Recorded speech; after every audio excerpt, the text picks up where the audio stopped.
Buenas noches, amigas y amigos. Buenas noches, pueblo dominicano. Qué bueno poder reencontrarnos en este esfuerzo de comunicación. Evidentemente lo hacemos con el interés de llevarles a ustedes las principales informaciones, el análisis en perspectiva acucioso acerca de los temas que dan vida a la información en cielos dominicanos y en el resto del mundo. Esto es A Tiempo con Freddy Medrano. Damos gracias a Dios, que es, como siempre, la plataforma fundamental de nosotros, de este espacio, de este país. Agradecer, como siempre, a todo nuestro equipo de producción que nos apoya en la producción de este espacio, que evidentemente lo hacemos con todo el corazón para llevarles a ustedes a tiempo las principales iniciativas e informaciones acaecidas en la República Dominicana. Bueno, hoy, en una especie de programa diferente, hemos querido invitar al ingeniero Osiris de León para hablar un poquito acerca del cambio climático y de estos fenómenos que han venido azotando al mundo de hoy, y si se quiere también dar una especie de orientación acerca de estos diferentes eventos que vive hoy día la ciudadanía. Tengo que irme al resumen de las principales informaciones que han dado vida a la noticia hasta este minuto.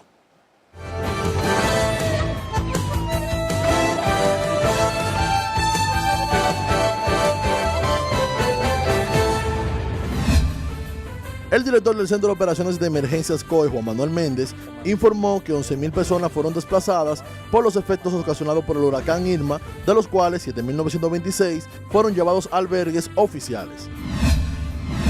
Edesur Dominicana reportó que más de 34.000 clientes de esa distribuidora se quedaron sin energía eléctrica tras el paso del huracán Irma. Las principales provincias afectadas fueron Azua, Barahona, San Cristóbal, entre otras. Edesur informó que brigadas y técnicos de la empresa realizaron las acciones correspondientes y restablecieron el servicio en el menor tiempo posible. Por el paso del huracán Irma, el Consorcio de Aeropuertos Dominicanos Siglo XXI suspendió el jueves 64 vuelos en todas las terminales aéreas del país. De los 91 vuelos cancelados debido al huracán Irma, 64 correspondieron al Aeropuerto Internacional de las Américas, 5 al Gregorio Luperón de Puerto Plata y al Aeropuerto Internacional Joaquín Balaguer, mientras que el aeropuerto de Punta Cana operó con normalidad.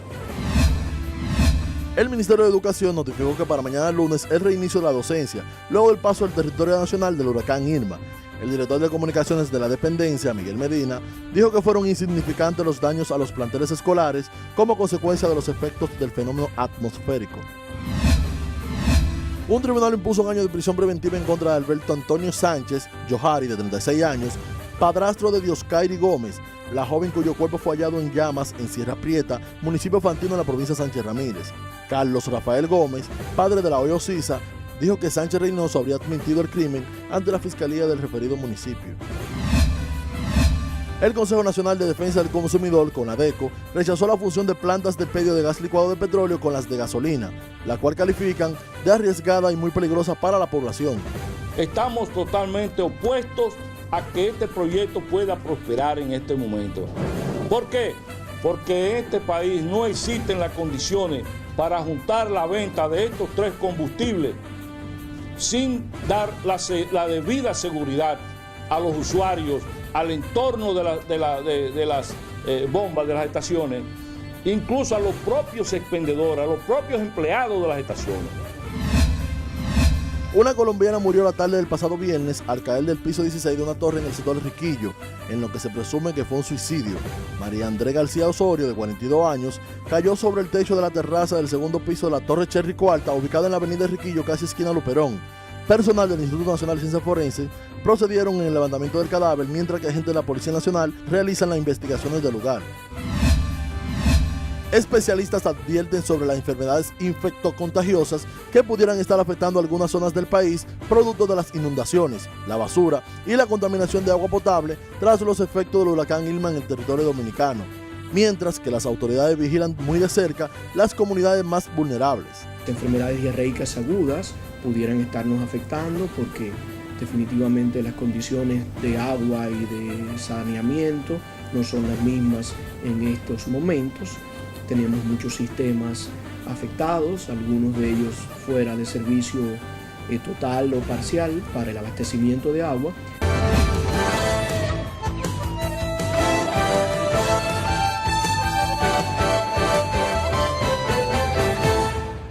Bueno, el juez de la instrucción especial, Francisco Ortega, varió este viernes la medida de coerción interpuesta contra los imputados en el caso de Odebrecht, que permanecían en prisión preventiva, como es el caso de Víctor Díaz Rúa y Ángel Rondón. Vamos a ver un reporte que tenemos a propósito de esta información.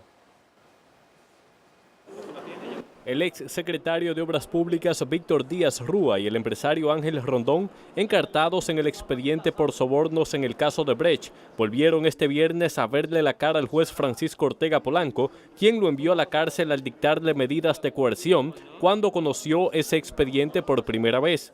Hoy el magistrado tomó una decisión diferente a la primera al revisar la medida de coerción. La presentación de una garantía económica de 70 millones de pesos a través de una compañía aseguradora. B. El impedimento de salir del país sin autorización durante el tiempo que dure la investigación. C. Obligación de presentarse todos los primeros miércoles de cada mes ante la Procuraduría Especializada contra la Corrupción Administrativa, PECA, hasta que concluya la investigación. En cuanto a Díaz Rúa, también deberá presentarse periódicamente ante la justicia. La presentación de una garantía económica de 50 millones de pesos dominicanos a través de una compañía aseguradora. B. Impedimento de salir del país sin autorización durante el tiempo que dure la investigación. C. Obligación de presentarse todos los primeros jueves de cada mes ante la Procuraduría Especializada contra la Corrupción Administrativa, PECA, hasta que concluya la investigación. Bueno, han seguido pues subiendo los precios de los combustibles.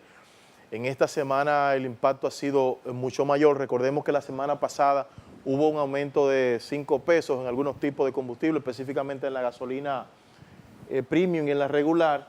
En el caso de la gasolina premium, ahí tenemos en pantalla, de acuerdo a pues, el portal del Ministerio de Industria y Comercio, y mi pyme 221,80, 207,70 la regular, el gasoil óptimo 169,60, 154,50 el gasoil regular, el Aptur 131,90, el querosén 157,80, full oil 99,35, el gas licuado de petróleo 108,80 y el gas natural 28,97.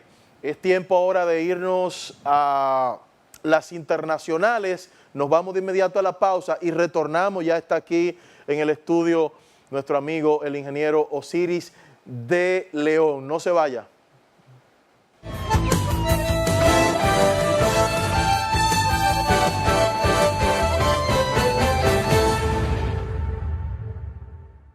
Con el huracán Irma apuntando directamente al sur de Florida, autoridades de Estados Unidos ordenaron este jueves la evacuación de cientos de miles de personas, pero la escasez de gasolina y los embotellamientos de tránsito están dificultando el éxodo masivo. Un potente terremoto de 8.4 grados, el más fuerte en 100 años, dejó al menos 15 muertos en México. Las autoridades temen que aumente la cifra de víctimas y alertaron que podría registrarse una réplica superior a 7 en las próximas horas. El presidente de Estados Unidos, Donald Trump, dijo este jueves que una acción militar contra Corea del Norte tras su reciente ensayo nuclear no es inevitable, aunque resaltó que prefiere otras opciones. El presidente de Venezuela aseguró que el jefe de parlamento de mayoría opositora, Julio Borges, tras concluir una gira por Europa, debería ser juzgado y castigado severamente por traidor. El Papa Francisco llamó en Bogotá a disipar las tinieblas de la sed de venganza durante su primera misa multitudinaria en el Parque Simón Bolívar.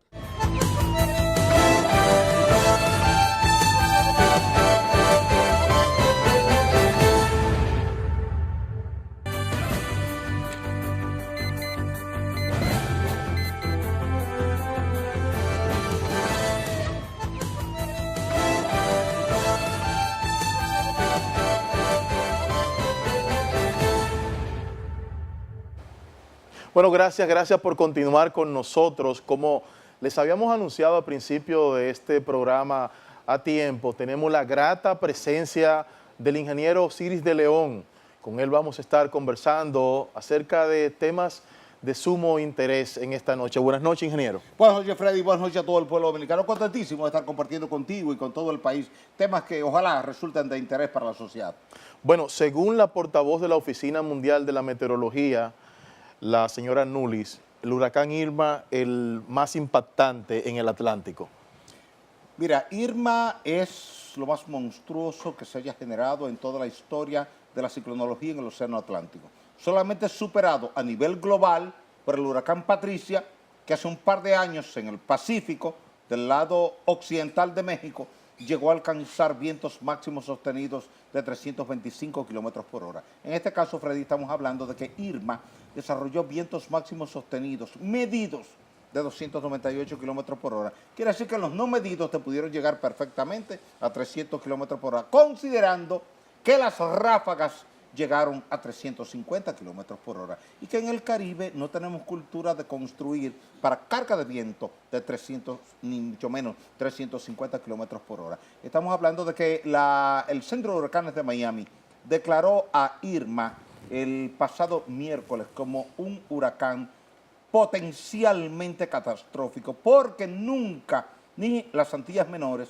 ni Puerto Rico, ni República Dominicana, ni Haití, ni Cuba se vieron expuestos a vientos del orden de los 300 kilómetros por hora. Esto iba a ser catastrófico. Gracias a Dios, cuando tocó en la zona de Antigua, Barbuda, en la zona de San Martín, San Tomás, San Croix, San John, se desvió unos 4 a 5 grados hacia arriba. Y eso permitió que en la distancia proyectada hasta la costa norte de la República Dominicana pasara a unos 125 kilómetros al norte de Puerto Plata y de Río San Juan. De no haberse producido esa pequeña desviación, el ojo hubiese tocado la península de Samaná, Nagua, Río San Juan, Puerto Plata, Gaspar Hernández, Sosúa, Cabarete, Luperón, Montecristi.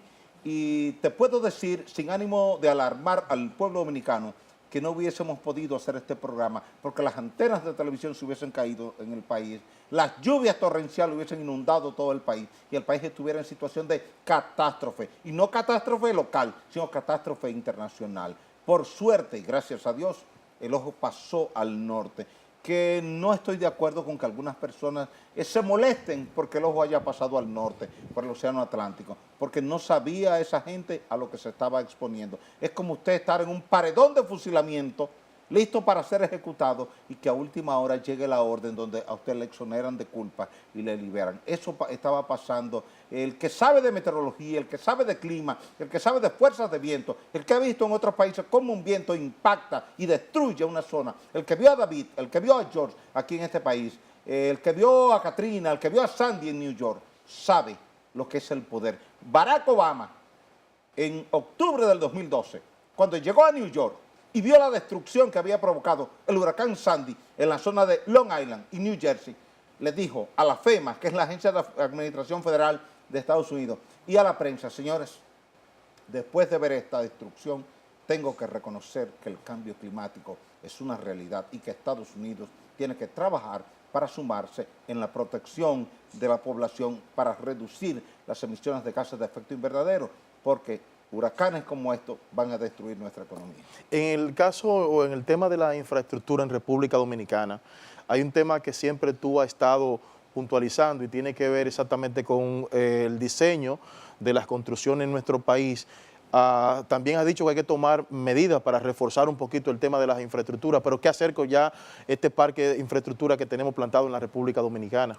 Tú tienes que entrar en un proceso de reforzamiento, porque tú estás expuesto a dos grandes peligros, y ahora más. Ahora nadie tendrá que convencerte a ti, ni a mí, ni a las autoridades de que estamos expuestos a cargas de viento de 300 kilómetros por hora de manera sostenida. Eso quiere decir más de un minuto, pero de manera de ráfaga, que es menos de un minuto, de 350 kilómetros por hora, porque lo vimos ahora con Irma. Ya no es cuestión de que tú lo supones, yo lo supongo, que estamos teorizando, haciendo un ejercicio matemático, climatológico, que utilizamos una modelación de diferencias finitas o de elementos finitos para trazar tu esquema. No, mira, ya hubo una realidad ahí, medida, documentada.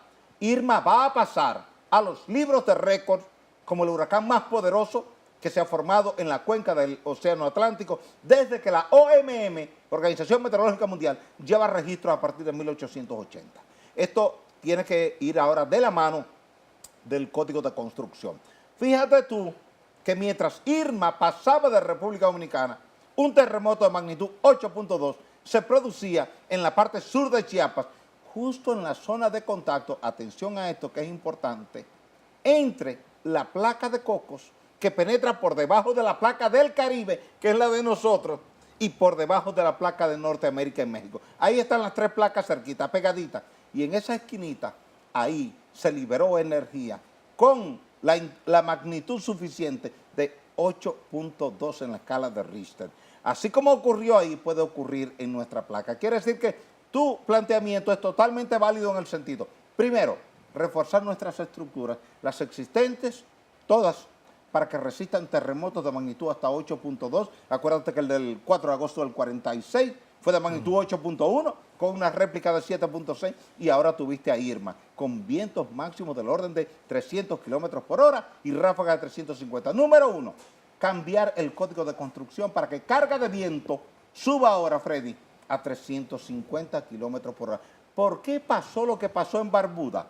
Porque los edificios de allá no estaban diseñados para carga de viento de 300 kilómetros por hora y ráfagas de 350. Estaban diseñados para, como aquí las antenas, ¿para cuánto están diseñados? Para carga de viento de 200 kilómetros por hora. Cuando te entra un huracán con vientos mayores a eso, te tumba las antenas. Pero tú ves tanta gente bajando antenas.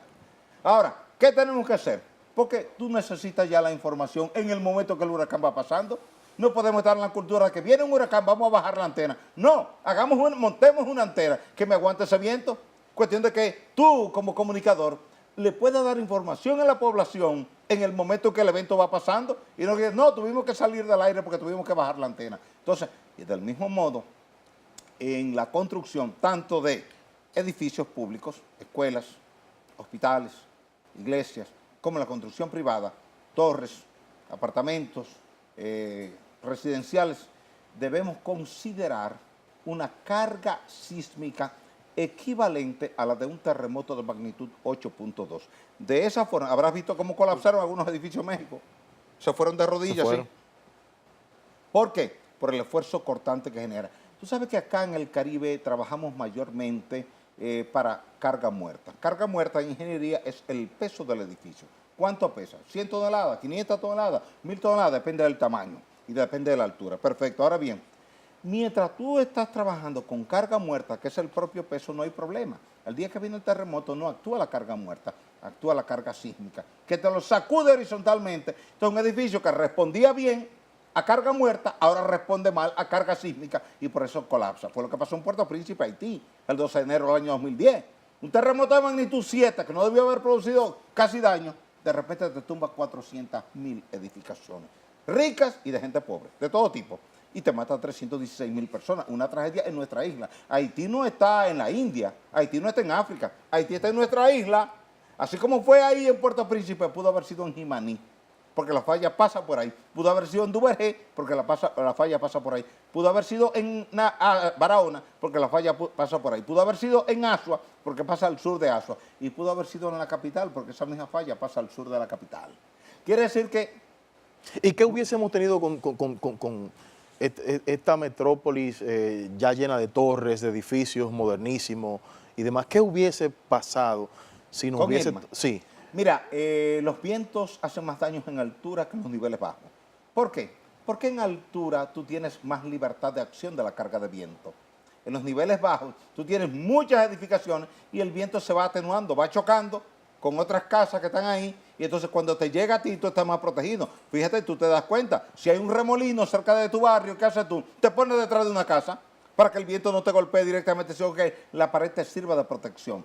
Pero cuando tú vas subiendo en altura, inclusive artistas muy conocidos, muy famosos del país, me llamaron porque viven en torres altas. Mira, ¿qué puede pasar? Entonces le dieron algunas recomendaciones. De Miami hubo gente que me llamó el viernes en la noche preocupada. ¿Qué puedo hacer? Yo vivo por tal lugar, bajo tales condiciones, y como viene este huracán Irma, ¿qué puede hacer? Entonces, aquí tiene que haber un programa de orientación tanto a la población como a los constructores, y que nadie te venda un apartamento que tenga el piso 10, 12, 14, 16, 18, 20, si no tiene la debida protección contra huracán, y que ya eso venga como parte del diseño. Esos fortines que tú has visto muchas veces, de forma tal de que ese fortín tú lo activas automáticamente desde dentro para que la gente no tenga que salir a la carrera a comprar playbook y clavarlo, porque a veces cuando tú vives en un piso 14, ¿cómo tú pones el playbook por fuera si tú no buscas una grúa? O tú no buscas un andamio y lo cuelgas desde arriba. La logística es complicada y es costosa. Ahora, si el que construye el apartamento te lo entrega ya con el fortín puesto, como norma establecida por el Ministerio de Obras Públicas y Comunicaciones, ya tú no tienes problema. Entonces, cuando tú compras tu apartamento, ¿cuánto cuesta eso? 300 mil pesos, 400 mil. Bueno, que se le carga el costo del apartamento. Que el apartamento va a encarecer. Bájale 10 metros cuadrados al área de construcción del apartamento y con el costo de esos 10 metros cuadrados que tú le estás reduciendo, ponle los fortines. Yo prefiero, oye Freddy, vivir en un apartamento de 150 metros cuadrados y que sea seguro contra terremotos y contra huracanes, que vivir en uno de 200 que no sea seguro de nada, ¿o no? ¿No tiene lógica? Tiene lógica. Entonces, ¿cuánto más me cuesta ponerle una resistencia sísmica y ponerle una resistencia a huracanes? Eso me va a costar 1 millón de pesos más. ¿Y cuánto es eso en materia de metro cuadrado de construcción? Ah, mira, el metro cuadrado sale a $1,500 aquí. Entonces, redúcemele en tamaño lo que le vamos a aumentar en construcción. Y te garantizo a ti y al país que la gente lo va a comprar. Cuando tú le digas a la gente, mira, ese apartamento resiste terremotos y resiste huracanes, está protegido, la gente dice, yo lo compro. ¿A partir de qué hora supimos los dominicanos, teníamos la información de que el ojo de Irma no iba a pasar por el país, y cuáles deben ser los protocolos a seguir en el momento de recibir una información como esta? Pero después de la pausa, por favor. Sí.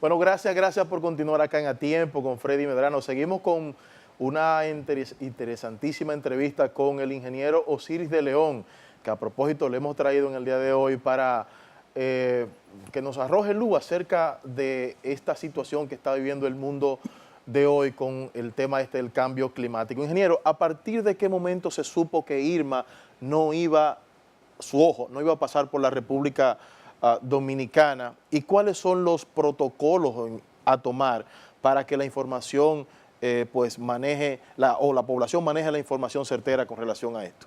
Mire, Freddy, es un tema muy importante porque en meteorología tú tienes que manejar dos pronósticos, el de mediano plazo y el de corto plazo.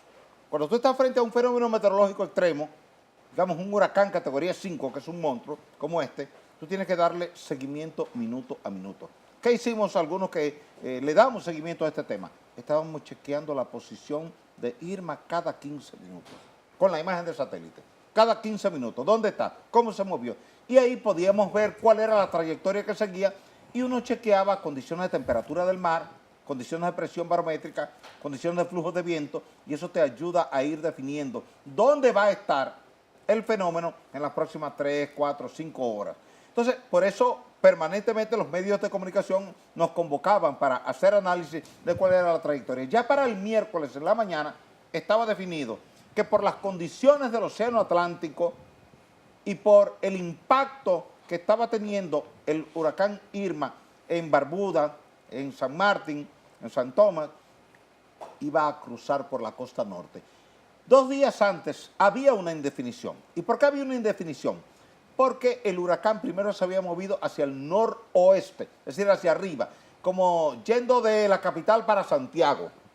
Luego decidió cambiar hacia el suroeste, cambió 90 grados, como si de Santiago decidiera coger para Jánico, San José de las Matas, El Rubio.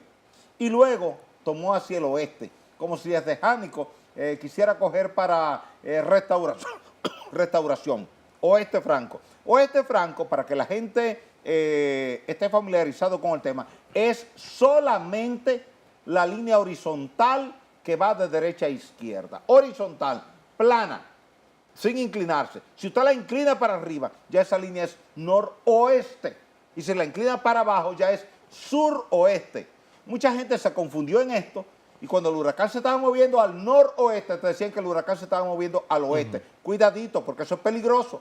Porque si tú decías que se estaba moviendo al oeste, le estabas diciendo al país, va a tocar República Dominicana. Yo le decía, no. Y inclusive en las redes sociales, cuando yo ponía, se está moviendo al noroeste, había gente que me refutaba. No, señor, el centro de huracanes de Miami dijo que se está moviendo al oeste. ¿Por qué? Porque ellos entienden que hacia la derecha todo es este y hacia la izquierda todo es oeste, y no es verdad.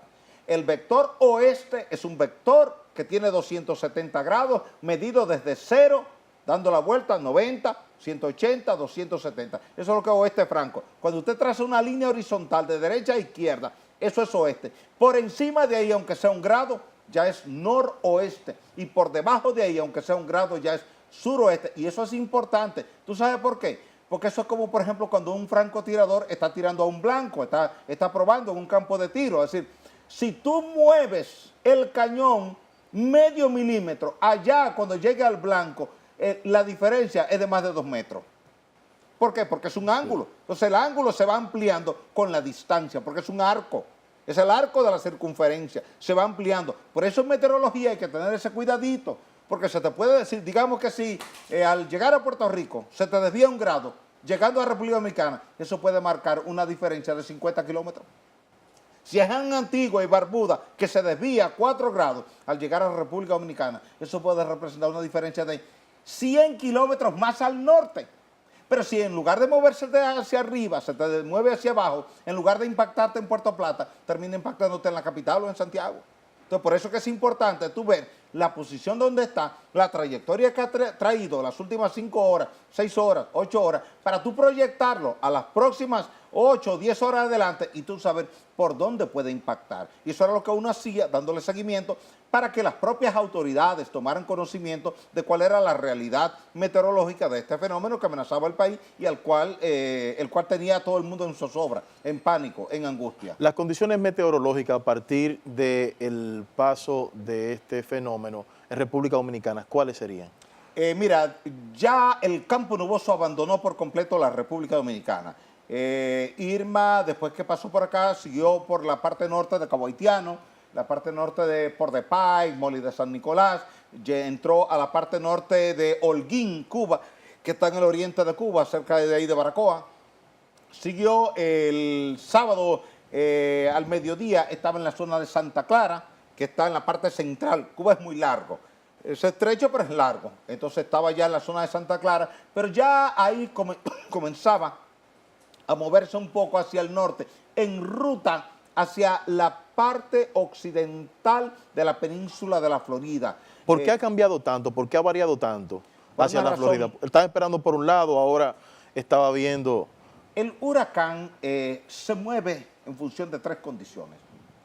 Temperatura de la superficie del mar. Mientras más caliente está el agua de mar, más combustible tiene y más impulso toma. Entonces, prefiere moverse por aguas cálidas que por aguas frías. Número 2, presión barométrica. La presión es lo que le da fortaleza. A más baja presión, más fuerte el huracán. A más alta presión, más débil el huracán. Entonces, ¿qué ocurre? El huracán prefiere irse por la zona de más baja presión y no por la zona de alta presión. Si hay una alta presión a la derecha y una baja presión a la izquierda, en un área específica del océano, el huracán se va por la izquierda, por la zona de baja presión. Eso fue lo que nos pasó con Matthews. Cuando Matthews el año pasado pasaba por el Caribe, a mí me estaban escribiendo desde el Centro de Meteorología de Sudamérica diciendo que venía para acá. Yo decía, no viene para acá porque aquí en República Dominicana en este momento la presión está en 1016 milibares y en la parte sur del Caribe está en 1010 milibares. El huracán se va a ir por donde están 1010 milibares y no 1016. ¿Por qué? Porque es como si allá en la parte sur hubiera una cañada y aquí una loma y tú tiras agua de lluvia. ¿Por dónde se va el agua de lluvia? Por la cañada. Drena por ahí. Eso es el huracán. El huracán se va por la zona de baja presión. Y el tercer factor que influye, Freddy, es el flujo de viento. ¿Para dónde empuja el viento? ¿Por qué Cristóbal Colón llega aquí en 1492? Él no llega porque sabía que esto existía. Él no llega porque tiene una brújula que lo orienta para acá. Él llega aquí porque el viento huracanado del Océano Atlántico lo empuja para acá. Y cuando tú chequeas la ruta del primer viaje, segundo viaje, tercer viaje, te das cuenta que son los vientos huracanados los que lo traen para acá, porque ese es el sentido del flujo de viento. Ahora, tiene variaciones en algún momento porque los vientos cambian y tú te das cuenta entre la tarde, la noche y la madrugada. Tú te paras en el balcón y tú pones una veleta para chequear el viento y tú vas a ver cómo en un momento determinado el viento va acá, en otro momento va acá, en otro momento va allá, y eso pasa con el huracán. Cuando hay cargas de viento en diferentes direcciones, entonces compiten esas cargas de viento y el que tiene más poder se impone y le hace variar la ruta de ese huracán. Pasó con David. David estaba supuesto a pasar por el sur, sin embargo, llegando a la parte sur de San Cristóbal y de Palenque, ahí una carga de viento lo empuja y lo que hace es que entra tierra adentro. En el caso de la Florida, ¿cuáles lugares estaría impactando Irma? Mira, te puedo decir que ya este sábado al mediodía las lluvias estaban impactando toda la parte sur, la zona de los Cayos, Cayo Hueso, toda esa parte estaba impactada, la zona de... que tú estás ahí de Homestay estaba siendo impactada, la zona de South Beach estaba impactada y todo eso ha ido subiendo, afectando. Porque fíjate qué ocurre, el ojo está pasando en el extremo oeste. ¿Llegaría hasta Georgia directo?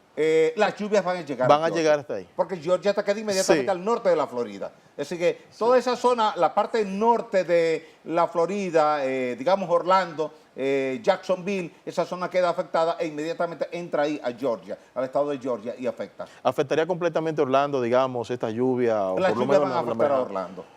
Orlando, Kissimmee, Jacksonville, toda esa área que está ahí queda impactada, esa zona, evidentemente. Porque es que este huracán tiene un radio de acción de 400 kilómetros. Quiere decir que desde el ojo hasta el borde son 400 kilómetros. Eso quiere decir que de lado a lado, de borde a borde, de extremo a extremo son 800 kilómetros. Si tú lo ves lateralmente, ahora si tú lo ves en términos de la cola, es mayor, llega a los 1000 kilómetros. Fíjate tú que el huracán estaba ya saliendo de Haití, entrando a Cuba, y todavía estaba lloviendo en República Dominicana, y había cargas de vientos en República Dominicana que tenían que ver con el huracán, porque la cola todavía estaba actuando.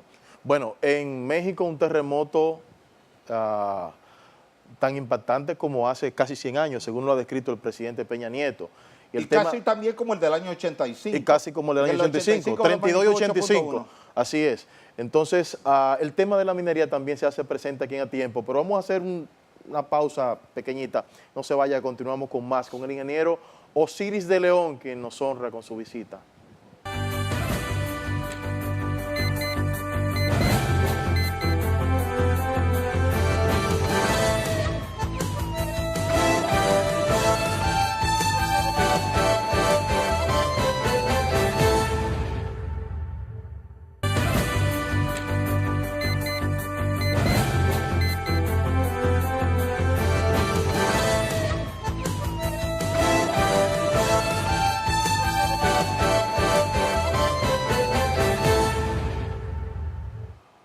Bueno, gracias por continuar con nosotros. Estamos ya en el último tramo de esta interesantísima entrevista con el ingeniero Osiris de León, un científico, y para nosotros una honra que esté aquí en este programa A Tiempo, a propósito de que como dominicano ha sabido pues llevarle al país informaciones certeras y se ha convertido, digamos que en la punta de lanza.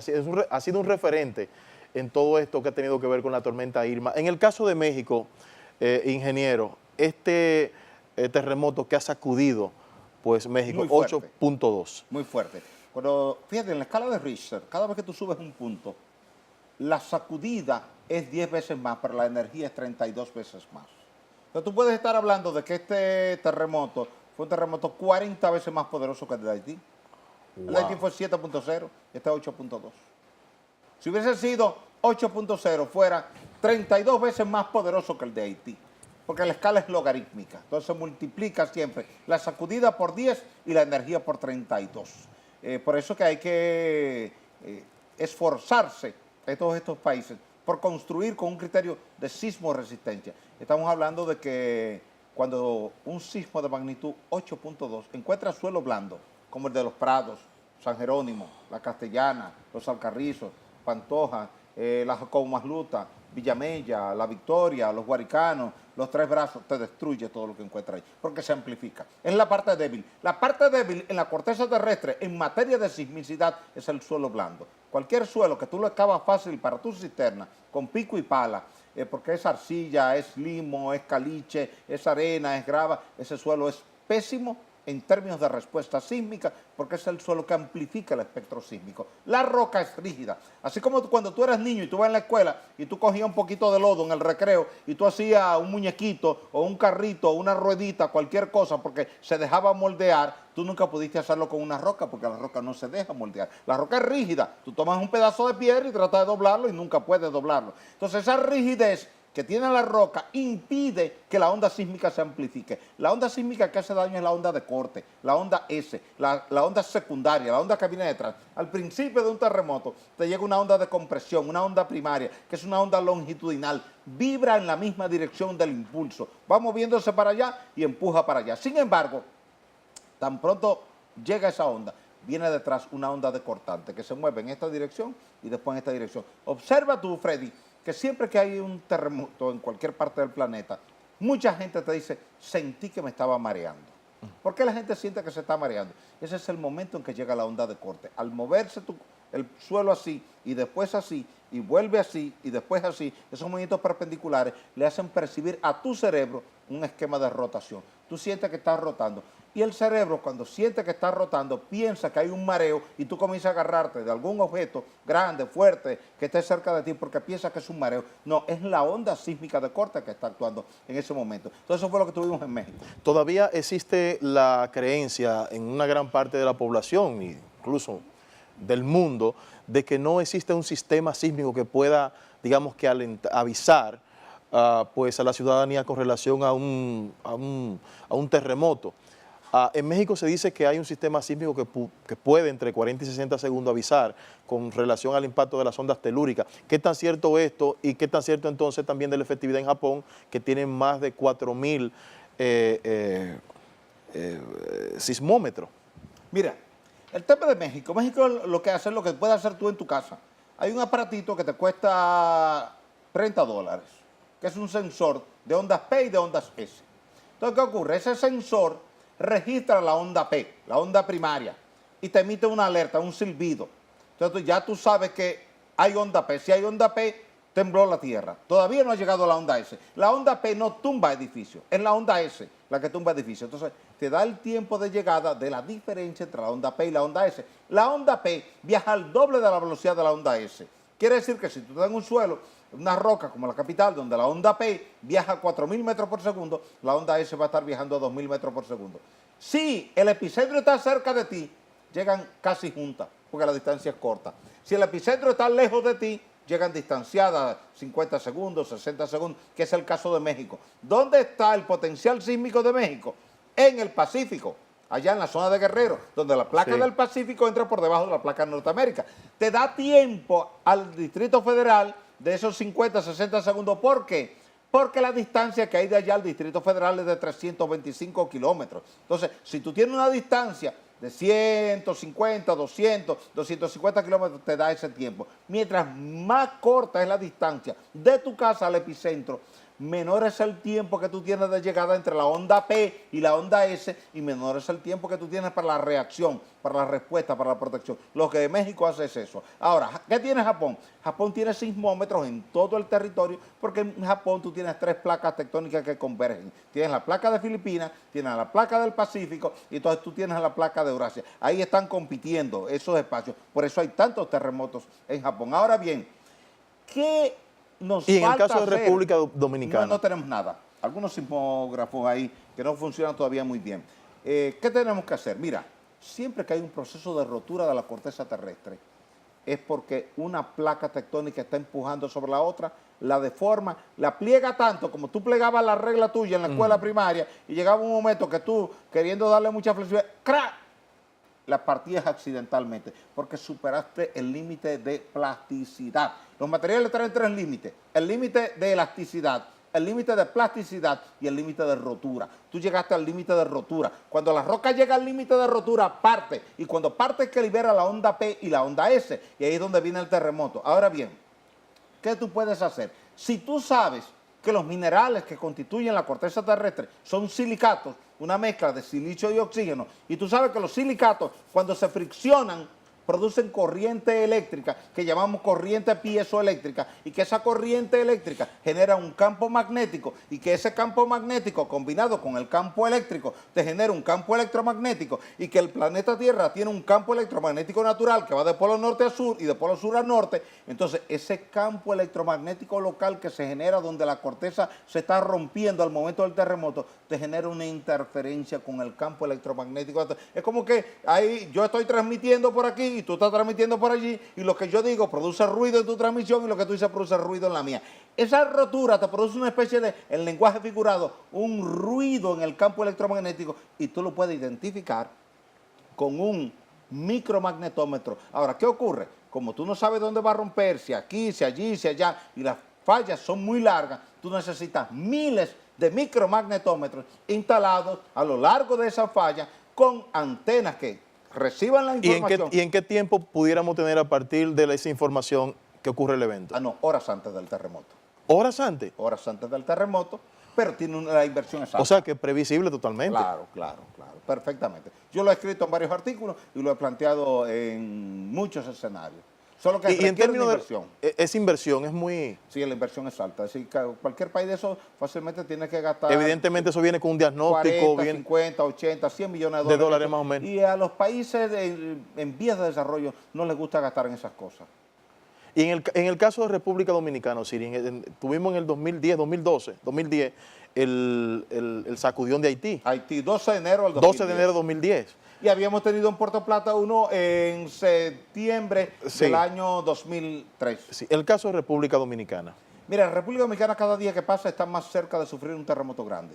Porque el último gran terremoto grande fue el del 4 de agosto del 46. Se cumplieron ya ahora entonces 71 años. ¿Qué quiere decir eso? Que cada día que pasa hay más energía elástica acumulada ahí. Por tanto, es como la goma de tu bicicleta cuando tú estabas muchachito, que llega un momento que ya tú la llenaste, pero tú seguiste echándole aire, ya tú sabes que está próximo a explotar, que con un chin más de aire explota en cualquier momento. Así está la corteza terrestre en la franja comprendida entre Puerto Plata y Samaná, mucha energía acumulada ahí por 71 años, y que un poquito más de energía puede provocar una rotura de la corteza que genere un terremoto. Y estos sacudioncitos que hemos tenido, tuvimos un día pasado...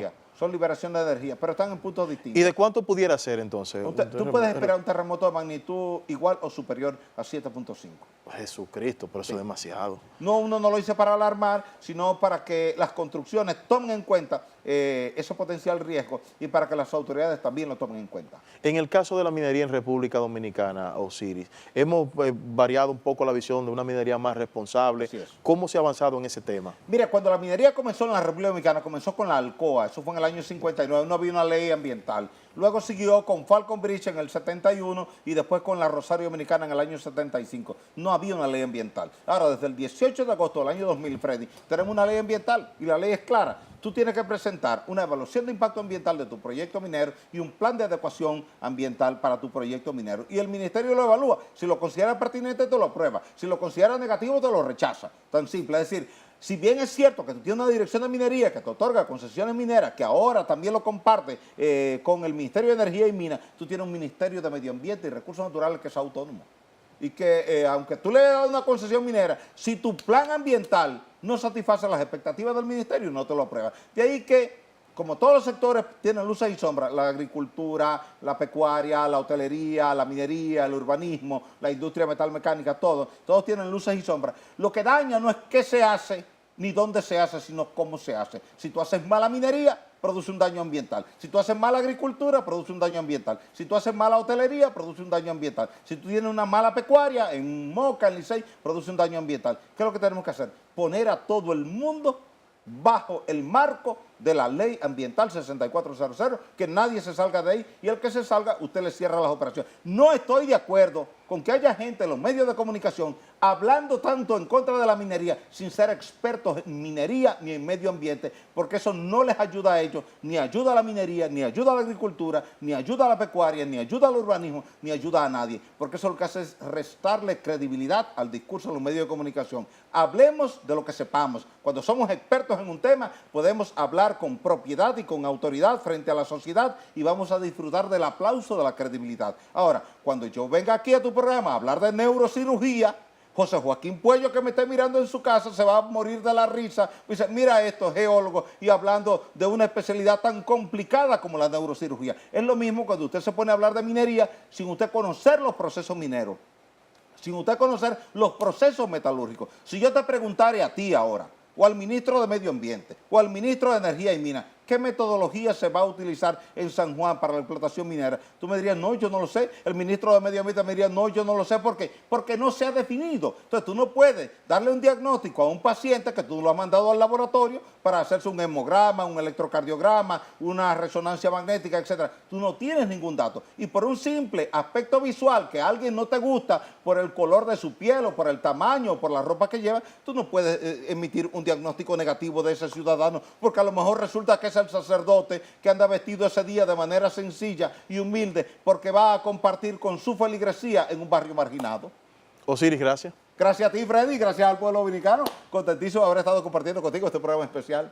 Señores, pásenla bien, disfruten lo que queda de este domingo. Mañana, primer día laborable de la semana. Recuerden que vamos a tener esta retransmisión este martes. Así que buenas noches. Bye, bye.